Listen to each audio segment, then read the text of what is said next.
The announcement, issued from Clarence House under the authority of Prince William and authenticated by the Royal Legal Office, invoked Clause 3 of Diana's sealed 1997 trust, a rarely referenced provision known to concern biological verification of future heirs. The language was measured, but the implication was monumental.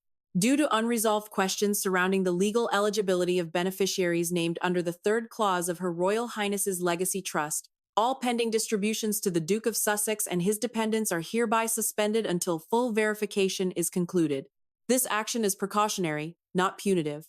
The royal statement, read aloud to press by the senior spokesperson for the Royal Household Council, avoided speculation. But sources within the Succession Oversight Committee confirmed that the action was triggered not by tabloid rumors but by a formal claim filed by a 29-year-old American woman identifying herself as Meghan Markle's biological daughter, known publicly only as A.M. The woman's existence has detonated a bomb beneath the Sussex narrative. Her emergence comes with verified DNA evidence, a timeline that aligns precisely with Meghan's first year at Northwestern University, and sworn affidavits referencing a concealed Catholic engagement with a man named Joe Giuliano, all surfacing within the last 72 hours. The royal household's invocation of Clause 3 is unprecedented. That provision specifically governs lineage integrity, ensuring that inheritance from Diana's estate goes only to biologically verified descendants of her sons. This isn't just about behavior or reputation anymore. This is about bloodlines.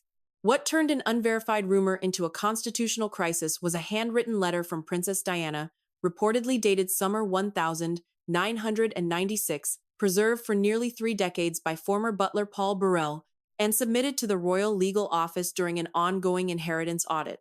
In it, Diana allegedly warned of a future in which one of my sons will love someone not for who she is, but for who she presents. And through her, others will try to wear the crown without bearing its blood. The letter also referenced a Tibetan mystic Diana met during humanitarian work in Asia, who spoke of divided crowns and false heirs clouding succession. Initially dismissed as emotional symbolism, the letter has now been fully verified and cross-referenced with Clause 3's codified language. That clause, now activated, requires a halt to all Diana-linked estate transfers, including to Archie and Lilibet, until biological clarity is achieved. On the afternoon of January 16, A.M. and her legal team held a confidential legal briefing near Inner Temple, London, attended by 12 vetted journalists, 4 royal legal officers, 1 Royal Succession Oversight Committee liaison. She stated, "I am not seeking titles or money. I seek only acknowledgement of truth. Meghan Markle is my biological mother. I was born in July 1996. DNA testing confirmed this in 2024 under legally supervised conditions." Accompanying this statement was a notarized DNA report from Dr. Evan Mallory of UCLA's Medical Ancestry Verification Unit, showing a 99.98% maternal match with Markle family members. According to leaked Vatican records, Meghan Markle graduated from high school in mid-1995, allegedly entered into a private Catholic engagement with Joe Giuliano in summer 1995, gave birth to A.M.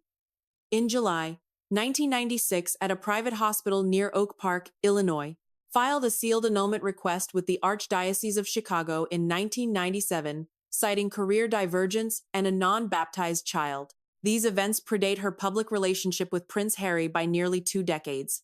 What now concerns royal officials is the legal omission of this history during Meghan's U.K. immigration application, royal marriage vetting protocol, lineage registration for Archie and Lilibet. On January 12, paparazzi captured Prince Harry and Meghan in a visibly distressed argument at Gravitas Cafe in West Hollywood. Meghan carried a black folder marked Highgrove Access. Eyewitnesses heard Harry say, asterisk, "You lied to me before we were married," to which Meghan allegedly responded, "It's not about our marriage. It's about their future." 2 days later, Princess Diana's trust disbursements were frozen. A.M. wasn't just a name in a folder. She was the centerpiece of a royal dilemma no one was prepared to address publicly until now. The Red Seal file, held under lock and key in the royal archives and known only to the sovereign, the Archbishop of Canterbury, and the Lord Chancellor, was unsealed by Prince William under Code Sanctum Regis 19b, a protocol only activated when questions of direct bloodline legitimacy threatened national interest. Inside that file were documents previously thought to be destroyed, a notarized hospital birth certificate from St.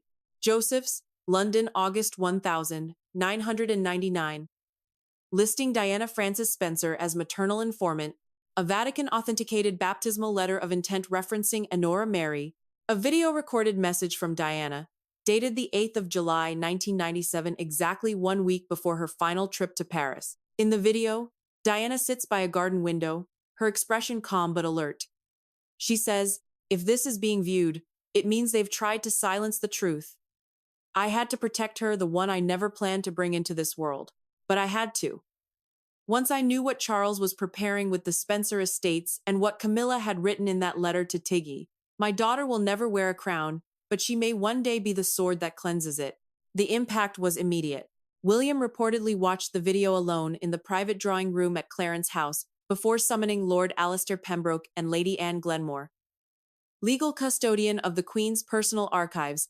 A source inside the room described William's face as ashen but resolved. He stood, holding Diana's letter. "If my mother entrusted this to the church, and the church buried it, then I will exhume it in full. Let the monarchy burn if it means the truth stands." In fact, and it, according to legal correspondence now confirmed between the Vatican's Office of British Relations and Kensington's Legal Bureau, the Catholic Church did in fact maintain a private file labeled Ex Umbra, Lux from the Shadows, Light, cataloging maternal birth arrangements for Diana Spencer and containing testimony from a midwife referred to only as Witness 14A. We now know that Witness 14A was Sister Magdalena Byrne, a retired nun who served as midwife at St. Joseph's under a Vatican confidentiality contract. She broke silence this year. The child was born at dawn. No media, no fanfare. Just a mother in fear for her life. She named her Honora. "Diana made me swear that if anything happened to her, I was to contact someone called Mr. O'Connor at Pembroke House. I did. They paid me off in 1999, but I'm not afraid anymore. That child deserves to know who she is." An experie in the idea stands. Byrne's statement, filmed by independent documentary producer Laura Hurst, was submitted to a private royal legal tribunal in mid-December 2025. According to internal sources, Hurst's footage was then shared without palace consent on a leaked encrypted drive marked AM19 Legacy. It has not yet been made public. The leaked documents had barely reached the tribunal when a separate story broke in Los Angeles. Harry and Meghan, desperate to regain royal standing amid financial collapse, attempted to contact A.M. through intermediaries in West Hollywood, namely celebrity attorney Danielle Cross and royal biographer Candace Kingsley. But A.M. refused. According to insider reports from the Mayfair Foundation, where A.M. has volunteered anonymously since 2023 under the name Nora M., she allegedly rejected a $1.2 media partnership deal proposed by a Sussex-connected production company. She told a colleague, "If they want my name for their redemption arc, they can pay the full price." The truth. No edits. And William's signature. When Prince Harry was informed of her refusal, he allegedly said, "Then she's not my sister. She's just a pawn in William's war." The remark, now circulating within the palace grapevine, deeply angered Princess Anne, who reportedly called Harry's behavior morally bankrupt in a closed-door meeting with Charles. Just as the monarchy tried to contain the news, the scandal took a turn. On the 11th of January 2026, a former lab technician at the Strand Genomics Center submitted evidence to the press, suggesting that Meghan Markle had attempted to retrieve DNA from Princess Catherine's childhood hospital file, using a forged data request allegedly to compare against A.M.'s DNA in a bid to disprove royal connection, but the file was tagged with a fingerprint scanner and Old Windsor protocol. The technician flagged the anomaly, and security was alerted. The print on file did not match Meghan, but a second thumbprint submitted 3 hours later allegedly matched Harry. A full investigation is underway. There are letters, and then there are royal detonations handwritten, sealed, and never meant for public eyes. The kind that altered the course of dynasties. In January 2026, one such letter was removed from the vault beneath Clarence House. The handwriting was unmistakable. Charles's. The wax seal, the lion rampant of Scotland.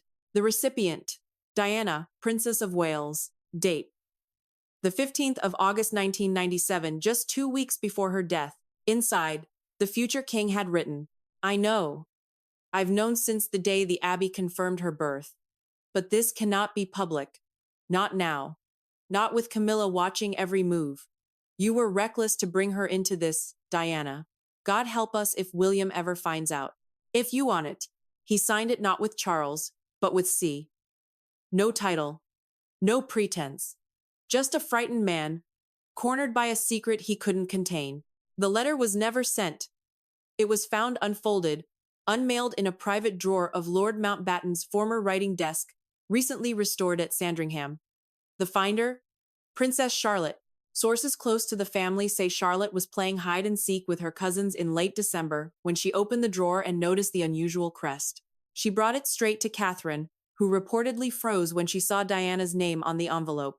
Instead of notifying aides, Catherine made a decision that would forever alter Charlotte's role in the family. If your grandmother trusted you to find this, she told her daughter, then you will help us finish what she started. 2 days later, A.M., now verified by forensic handwriting analysts and DNA analysts, was invited to Sandringham under the guise of a Heritage Trust visit. Even honest so now Zeri and was the why. Charlotte waited for her in the garden. An anonymous palace gardener, who witnessed the meeting from a distance, recounted, they looked like reflections. Charlotte offered her a seat on the stone bench, Diana's favorite. They talked for 20 minutes. Charlotte handed her something. It looked like a journal. Then they hugged. No titles. Just 2 young women. Passing a secret. This is now. That journal is now confirmed to be a duplicate diary copy from Diana's final year, annotated by her own hand with entries marked A. M. Future and W. Protector. Behind the scenes. Prince Edward, long considered the quiet compass of the firm, was already working through legal codes at Spencer House. What he found was chilling. In a revised 1996 Spencer estate will, Diana's aunt, Lady Sarah McCorquodale, had amended the trust allocation to include a female heir of maternal descent, born after the 1st of July 1998 and before the 1st of September 1999. This clause had been ignored after Diana's death. Most assumed it was a hedge against hypothetical grandchildren. It wasn't. It was a legal breadcrumb. Edward confronted his brother at Windsor. You think silencing this girl will save the crown? You were never meant to carry it in deceit, Edward reportedly said to Charles. Charles, aged by illness and burden, offered no resistance. Instead, he handed Edward a key, the key to Vault 7, beneath St. George's Chapel. Within, Edward found a sealed envelope with Diana's initials and the title, A Crown Deferred, A Bloodline Preserved. Meghan Markle, aware of the shifting storm, allegedly contacted 3 U.S. networks on January 14 with a teaser offer, a sibling bombshell, hidden heirs, Diana's daughter revealed. But all 3 declined to proceed. Why? Because a private communique from Prince William, delivered via diplomatic pouch through the British consulate in Los Angeles, warned of direct legal action if any network engaged with stolen identity and bloodline manipulation narratives. Meghan, in a fury, reportedly called Tyler Perry her former patron and demanded help reviving a platform. His response? You burned every bridge I built for you. Don't expect me to swim to your rescue now. The phone call, insiders claim, was on speaker and Prince Harry heard every word. On the 16th of January 2026, Charles summoned both William and Anne to Birk Hall. Despite his weakened state, the king was clear, I will not die with this lie intact. Anne reportedly nodded, stating, then we clean it. All of it. No shadows. No scraps. A public announcement was drafted. Not to claim A.M. as heir, not to crown her but to acknowledge her existence, Diana's foresight, and the crown's moral obligation to protect the truth. But the release was paused for one reason: security. A.M. had already received threats, and the palace needed time to prepare. At exactly 11:45 a.m. on the 17th of January 2026, the royal household filed a provisional trademark under the name, the Rose Initiative, filed under Class 45, social services, humanitarian advocacy, and public trust institutions. But this was no ordinary charity. It was the Wales family's covert architecture for repatriating truth, legacy, and hidden heirs into the public fold. Designed by Princess Catherine herself alongside Sir Alastair Pembroke, Lord President of the Privy Council, the Rose Initiative would operate quietly under the banner of heritage reconciliation and institutional integrity. Its first project? A global mentorship network for young women linked to unacknowledged legacies. It is a first-timer in placing its unspoken purpose: protect and dignify A.M. without direct title or coronet. Prince William reportedly told advisors behind closed doors, "This is not about a title, it's about dignity. She will not be a tabloid headline. She will be a quiet force. Like my mother." Catherine took it further. In a note to her private secretary, now leaked, she wrote, "We do not inherit blood, we inherit the burden, and we can choose to carry it differently. It's in the resin to Minich boxes." Insiders confirm that Princess Charlotte, now 11, has been quietly involved in shaping the program. In one letter sent to the Rose Initiative Planning Committee, she signed, "From one granddaughter to another, let's not waste what Nana left us." But just 36 hours after the internal palace briefing, disaster struck. A partial email thread intercepted from the Foreign Office's Global Soft Power Division was leaked to a former Archewell contractor. The leak contained a 6-point outline of the Rose Initiative's rollout plan, a bullet referencing A.M. as a legacy recipient of Diana's bloodline, names of 3 proposed advisors, including Sophie, Duchess of Edinburgh. The thread made its way to Netflix's strategic content desk, the same team that brokered the original Sussex docuseries. And by January 18, Meghan Markle was in play. In what industry insiders now call the last desperate pitch, Meghan's attorney reached out to Netflix with a dramatic logline. She thought she was an only daughter. Then came the letter. A hidden bloodline.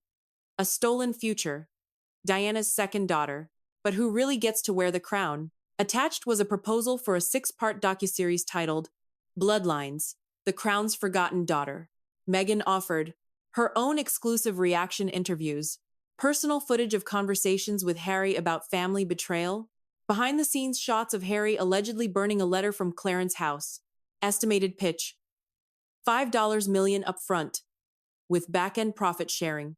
Netflix hesitated, not because the story lacked fire, but because Buckingham Palace had already sent an official cease and desist warning through its legal arm, the Sandringham Protocol Unit. Meanwhile, Prince Harry was caught in the crossfire. Multiple sources confirmed he stormed out of their Montecito home after reading the leaked Rose Initiative summary. The line that broke him? A.M. has received private letters from Princess Diana, preserved in trust by Lord Spencer. William was designated guardian of their release. Insiders say Harry screamed, "I was her son too. I was the son she trusted. And you let her letters go to them." Neighbors reported raised voices, broken glass, and a car speeding down Riven Rock Road around 2 a.m.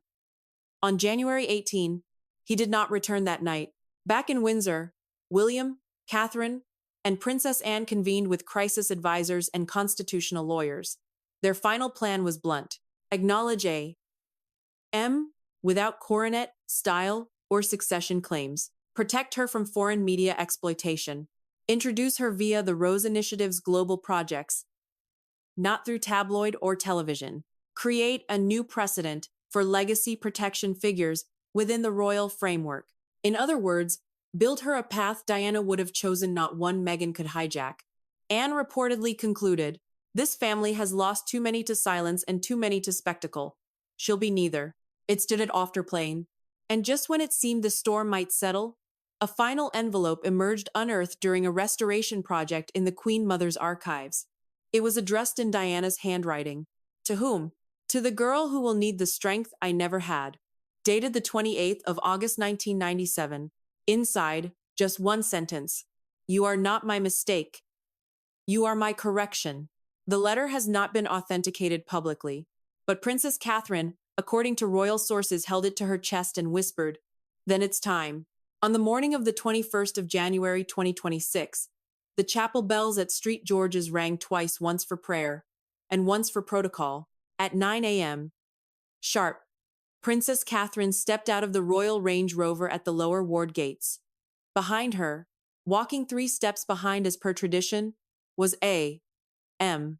No tiara, no fanfare, just a dove gray wool coat, a velvet ribbon in her hair, and Diana's sapphire ring around her neck hung not as an heirloom, but as a message. The Rose Initiative's Legacy Week was launching, and its first act was symbolic. A wreath laying at Diana's resting place, followed by a closed-door chapel service. What no one knew until the next day was this: Prince Harry tried to block it. Royal aides confirmed that Queen Camilla, still reeling from being excluded from the Rose Initiative board, secretly contacted the Dean of Windsor on January 20, arguing that A.M. had no standing for any ceremonial acknowledgement. She referenced outdated protocols requiring lineage confirmation by both parental estates, a clause that hadn't been enforced since 1910. But that wasn't all. Camilla allegedly also contacted a junior clerk at the College of Arms, requesting a temporary freeze on any documents that might publicly confirm A.M.'s maternal lineage under the Spencer or Windsor arms. It was a clear effort to stall, not stop the inevitable. But it backfired. Within hours, Princess Anne personally intervened. She called the Dean, overruled Camilla's objections, and released a statement to the Privy Council. Protocol bends when history demands it. This is not pageantry. This is restoration.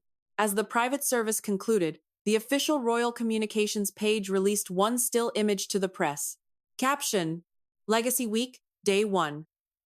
Remembering Princess Diana with humility, grace, and truth.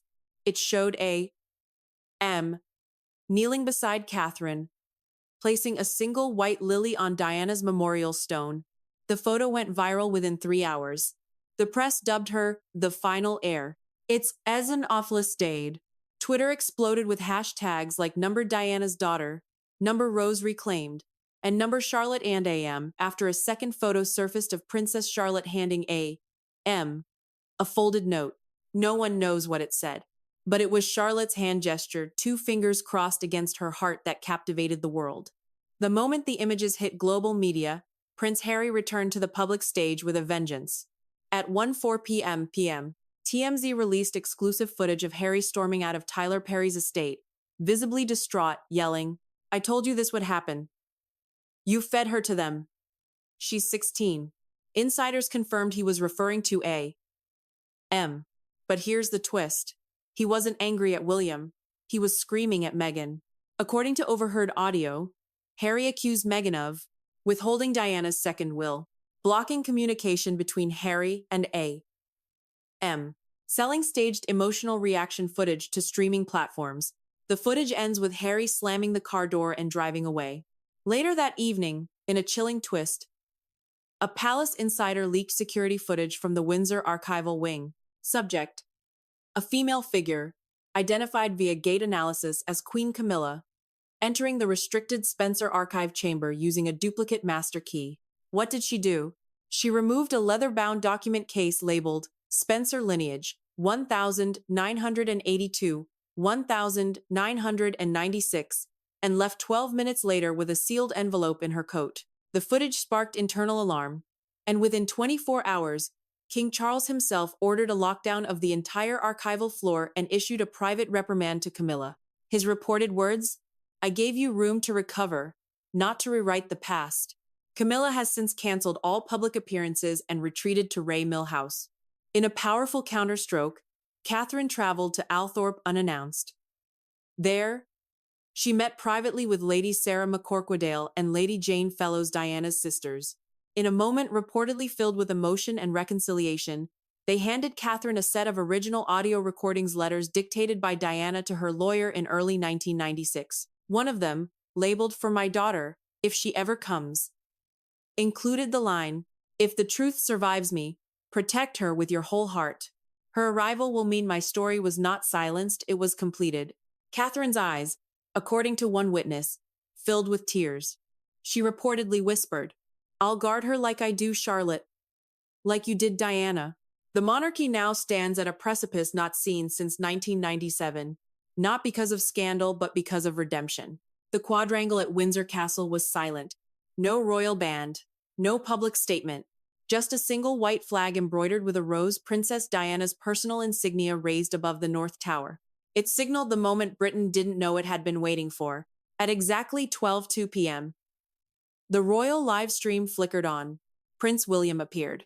No military uniform, no medals, just a dark navy suit, a black tie, and a single white rose in his breast pocket. Behind him, flanked on either side, stood Princess Catherine and a young girl in gray. A.M. The world held its breath. And then William spoke. The past does not vanish. It waits. My mother left us truths that were not always convenient, not always easy to carry, but they were never meant to be hidden. The blood that built this family was not perfect, but it was brave. And today, we honor that bravery not by denying what came after, but by embracing what came next. He paused and looked toward A.M., whose eyes remained steady. Her name is Anna Maria Spencer. She is of our blood. She is of Diana's heart. And from this day forward, she is under royal protection. Not as a claim, not as a symbol, but as a person. End quote. Following William's remarks, Lord President Pembroke stepped forward and read a scroll sealed in crimson wax. By royal command of His Majesty King Charles III, and by consultation with the Royal Council and Spencer lineage, let it be known that the Crown recognizes Miss Anna Maria Spencer as a ward of Windsor to be shielded, supported, and safeguarded from public commercial exploitation, and to be granted full access to her maternal heritage and archives. No titles were given, no succession numbers were changed, but the impact was seismic. The Rose Protocol, once dismissed as folklore, was now reality. Just hours later, at 3:47 p.m., Meghan Markle released a statement via her publicist in West Hollywood. As a mother, I have always protected my children. As a woman, I have endured enough of being erased.